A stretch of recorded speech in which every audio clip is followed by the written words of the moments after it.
빌레몬서. 이 책은 바울이 감옥에 갇혀 있을 때 쓴 글로서 신약에서 가장 짧은 서신입니다. 그러나 짧다고 가볍게 봐서는 안 되는데요.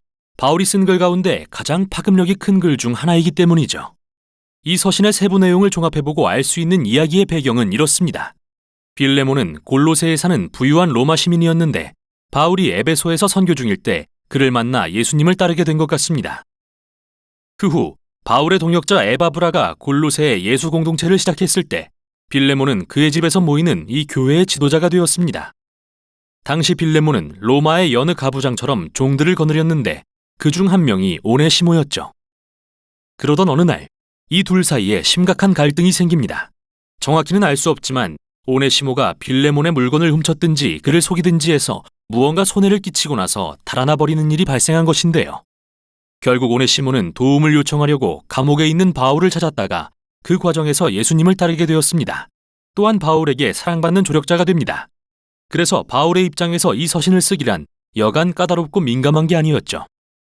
그는 빌레몬에게 오네시모를 단지 용서하고 다시 받아줄 뿐 아니라 이제 종이 아니라 메시아 안에서 형제로 대해주라고 부탁할 계획인데요. 그가 어떻게 하는지 보시죠. 바울은 기도로 서신을 시작합니다. 먼저 빌레몬을 칭찬하고 그가 예수님과 성도들에게 보인 사랑과 믿음으로 인해 하나님께 감사드리죠. 그런 다음 이런 말로 부탁을 하기 위한 준비를 합니다. 그대의 믿음의 교제가 더욱 깊어져서 우리 안에 있는 모든 선한 일을 깨달아 그리스도께 이르게 되기를 기도합니다. 여기서 핵심어는 교제, 즉 코이노니아라는 헬라어입니다. 이 말은 나눔 또는 동참을 뜻하는데 둘 또는 그 이상의 사람이 무언가를 함께 받아서 공유할 때 그들은 동역자가 됩니다. 바울은 예수님에 대한 믿음은 그분을 따르는 모든 사람이 하나님의 사랑과 은혜의 선물을 공유하는 동등한 동역자임을 깨닫는 것을 의미한다고 말하고 있습니다.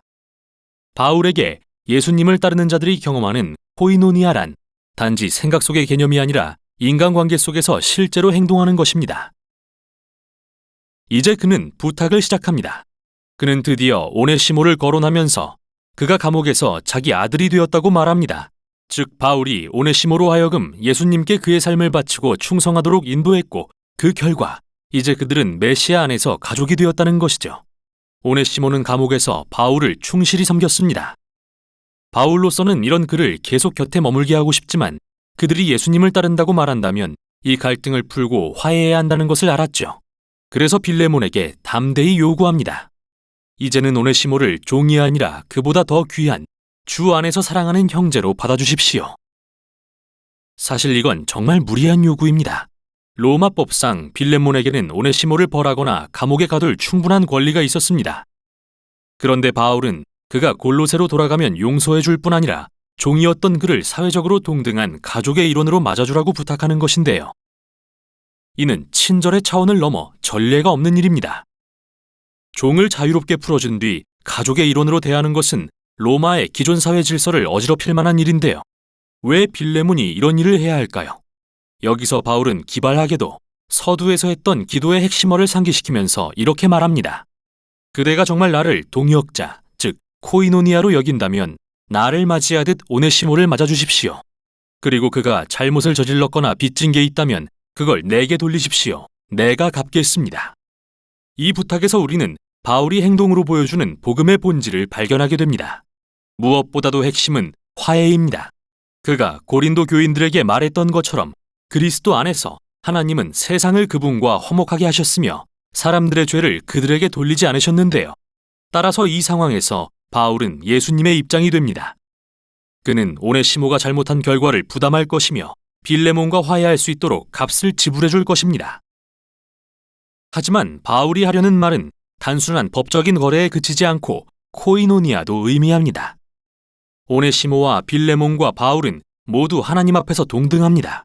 그들은 모두 다 용서가 필요한 존재입니다.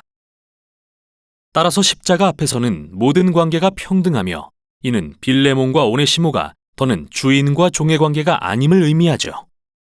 그들은 이제 한 가족이자 메시아 안에서 형제입니다. 또는 바울이 빌레몬과 골로새 교회 전체에 말했듯이 하나님의 새로운 가족에는 그리스인과 유대인도, 할례받은 자와 할례받지 않은 자도, 종도 자유인도 없습니다. 오직 그리스도만이 모든 것이며 모든 것 안에 계십니다. 바울은 서신을 마무리하면서 빌레몬이 그가 말한 것 이상으로 해줄 것을 안다고 확신합니다. 그리고 감옥에서 나가자마자 만나러 가고 싶으니 그를 위해 숙소를 마련해 주라고 요청하죠. 그런 다음 몇 마디 마지막 인사를 하고서 서신을 마칩니다. 빌레몬서는 많은 이유에서 강력한 글입니다. 바울은 오직 이 서신에서만 예수님의 죽음이나 부활을 분명히 언급하지 않는데요. 이건 실수가 아닙니다. 그가 십자가를 굳이 말로 설명할 필요가 없는 이유는 행동으로 보여주고 있기 때문입니다. 바울은 여기서 십자가를 구현하고 있는 것이죠. 그는 자기 자신을 통해서 오네시모와 빌레몬이 하나님과 화목해지고 서로 화해할 수 있도록 했습니다. 이 서신은 또한 예수님의 복음이 갖는 영향력은 극히 개인적이지만 동시에 매우 공동체적이라는 것을 보여줍니다. 빌레몬과 오네시모가 이제 메시아 안에서 형제라는 사실은 그들의 주인과 종의 관계를 완전히 무의미하게 만듭니다. 예수님의 사람들로 구성된 이 가족은 하나님의 자비를 공유하는 장소입니다. 새로운 종류의 사회이자 바울이 골로새서에서 말한 것처럼 사람의 가치가 사회적 지위나 인종, 성별이나 사회 경제적 계층으로 정의되지 않는 새 인류입니다. 메시아 안에는 새 사람들, 즉 예수님을 통해 하나님의 치유의 자비를 공유하는 동등한 동역자들만 있을 뿐입니다. 이게 바로 빌레몬서가 전하는 내용입니다.